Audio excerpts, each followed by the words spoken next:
we used to think that AI is going to make us redundant. I think we'll be redundant if we don't use it. And I do think in this idea of like compressed time pressure, that AI can relieve some of the mundane work that we have to do as creatives in general. Okay, so Rana Sidahmed, nice to have you on Fashion Made. Thank you. We've got a huge audience here. Yeah, I love the audience. And more coming in, standing room only. We've got 2 more. Yes. Hi, everyone. So yeah, lovely to meet you. You're the creative director, creative and marketing director of Avery Dennison. Correct. For Your Sins. So yeah, I think we wanted to talk about creative. So you and I, when we spoke before, were speaking about what creativity means. And obviously we've got an event here that's focused on fashion creativity. And you're obviously selling into the fashion community, selling into the fashion brands, but also responsible for your internal creatives. And so I think it would be interesting for us just to talk a little bit about, at the moment with AI, pushing creative teams to work faster, to automate workflows.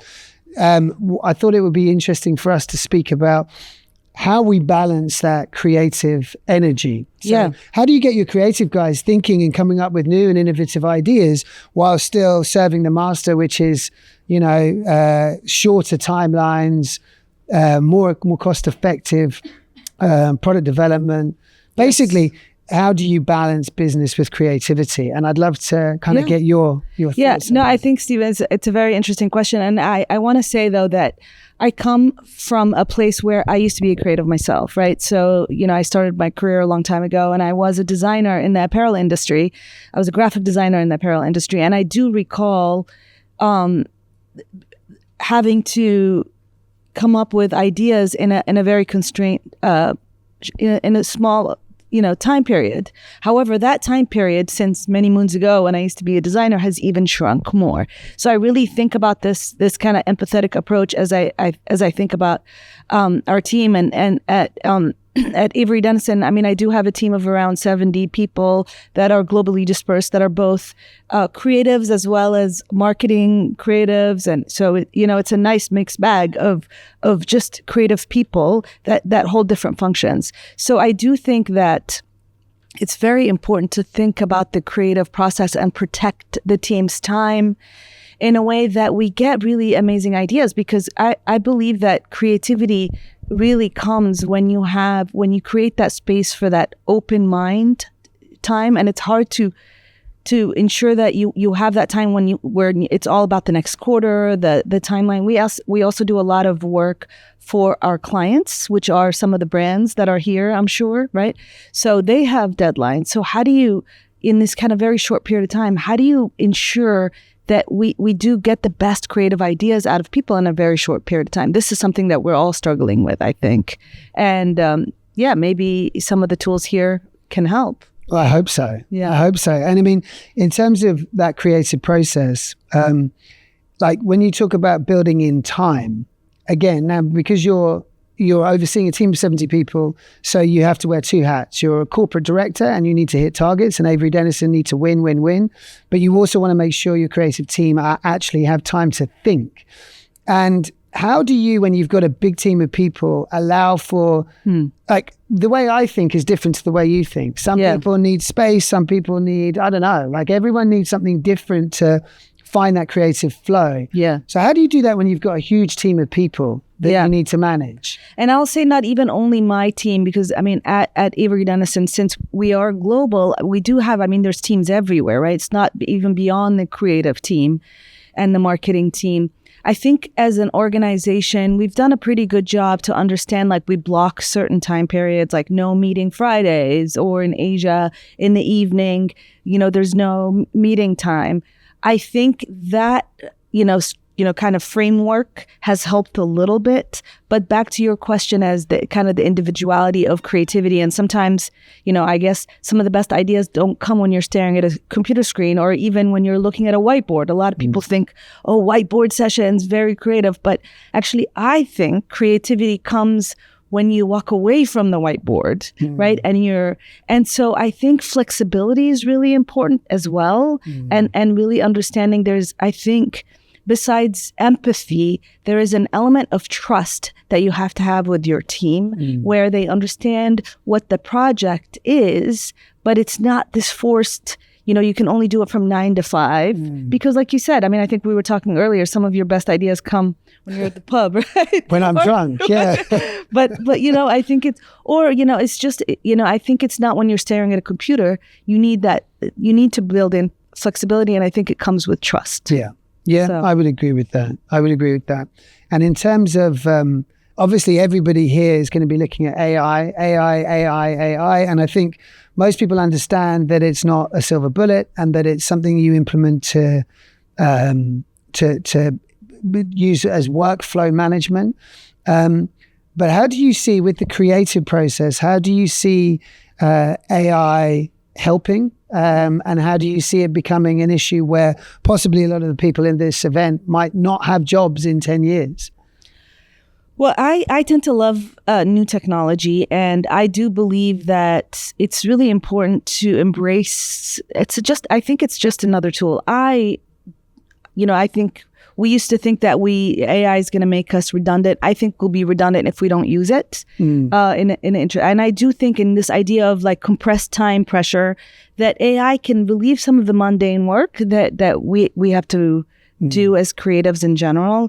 And so I do think if you kind of just think of it as another tool, I think it's a very interesting tool to use. And I like the idea of, especially right now as we think about who's feeding the models and so forth, that I think we need a diverse perspective. And I think we do need creatives to feed the model as well, because otherwise, it's going to be very engineering, or, it's going to come with this kind of very engineering focus, or, So I think that there is a beautiful place for using this new technology, and I also don't think AI is gonna, it can't replace intuition, it can't replace taste.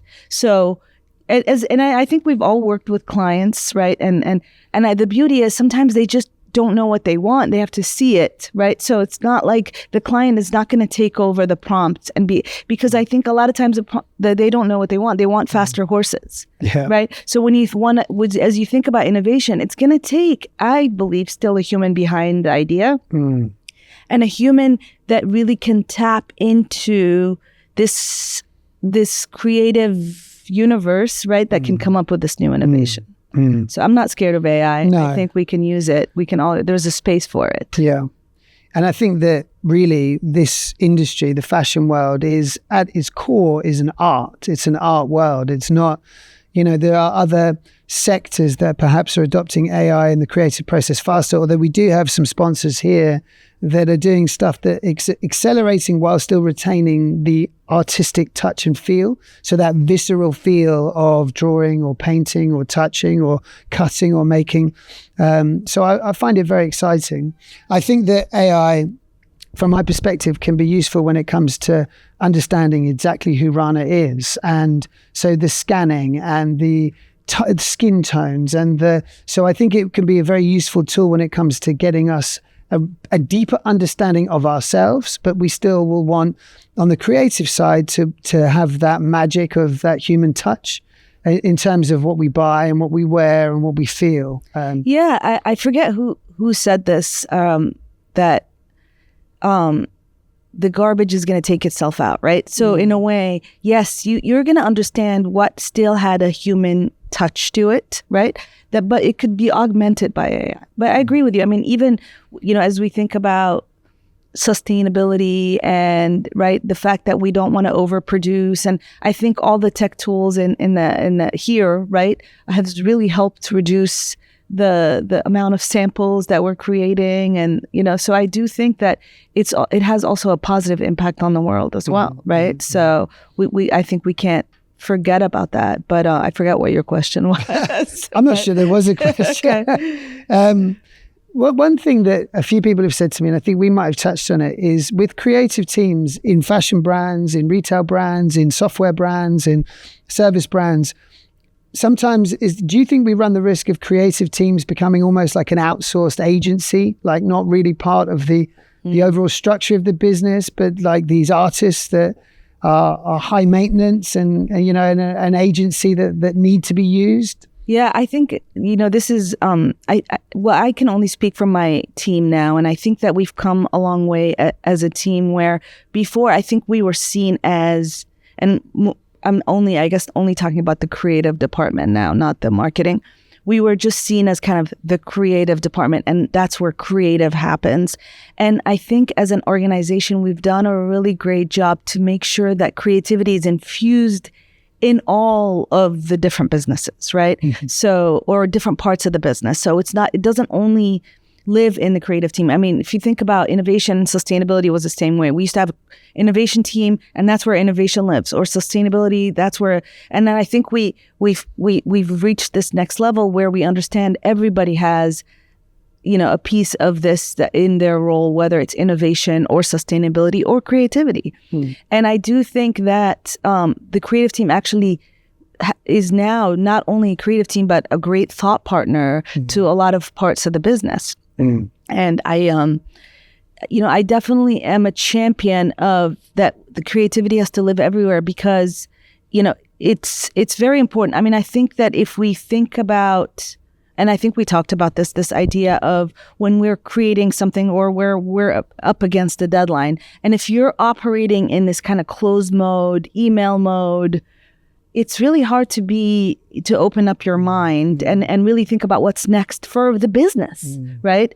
So I think even if you are, in commercial or in engineering or material science or whatever, you need to make sure that you're thinking about and blocking time out to have this kind of open mode of thinking for your part of the business. So I guess what I'm saying is creativity does not live in the creative department. No, I would agree with that. And whether you're selling or you're in merchandise planning, I think they have to deal with the creative and actually a big part of the role that we're talking about here, which is managing the business with the creative talent. I think a lot of the time that will sit with the merchandise planning heads within brands and operating. But I think you make a good point. And in terms of where you see things going then in terms of like the creative, as a creative leader, what do you think, knowing the landscape of AI and knowing the landscape of technology as it is today, which will change very much in a month and 2 months and 3 months,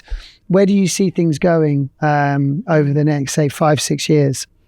Yeah, I think that, I think it would be interesting to, first of all, walking around the show this morning, there's some really interesting tech already happening now, right? So, but I guess the future, where does creative live within this future of tech? I do think that it's going to augment us in a more positive way. I think that we're really going to think about sustainability even more, about like the early thinking of design and kind of like that design thinking early in the process.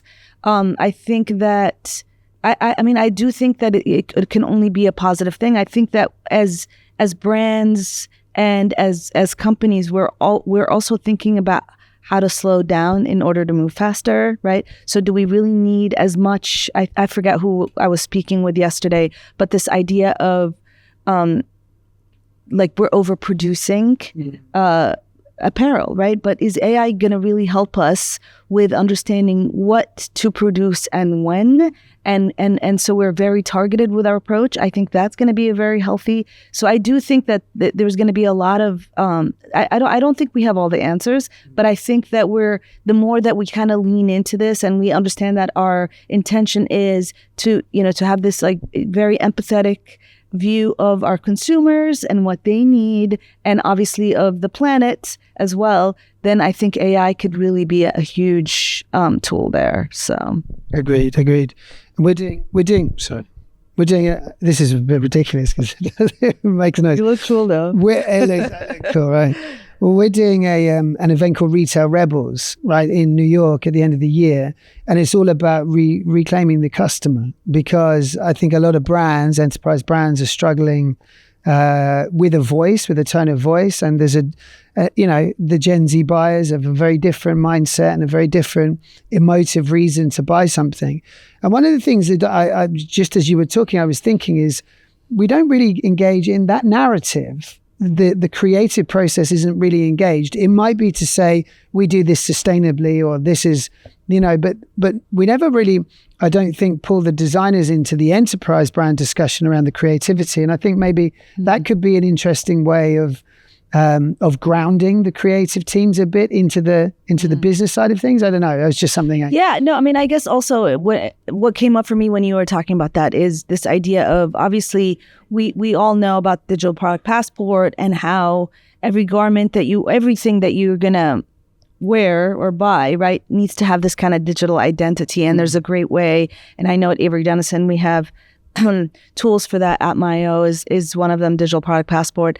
And the idea is then, how do we point the story? We used to always point the story maybe to where the garments were made, but how do you bring that creative process and the makers of whatever that thing is into that story? I think is really important, because I think it's a rich story. Yeah. And I think I do think that the younger generation really cares about like the whole process and would really benefit from understanding the full story of whatever that thing is. Yeah. Whether it's also bought, because sometimes when as we think about retail, you kind of go in and you could talk maybe to the designer. I mean, I was on a trip recently to Morocco, and it was really refreshing that you meet the maker, right? The shoe, the designer of that jacket, and you hear their story, right? But you don't always get that when you're buying online. So how do you create that very rich experience, right? Yeah. Because it's somebody making something that they care about, right? Yeah. And that could be one person in a brand,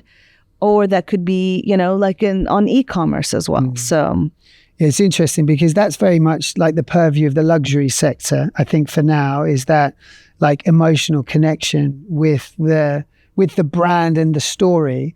And I think even luxury is struggling to maintain that story. But yeah, I think it's interesting. And in terms of what's the most creative product you've seen in fashion this year? Wow, I think it has something to do with.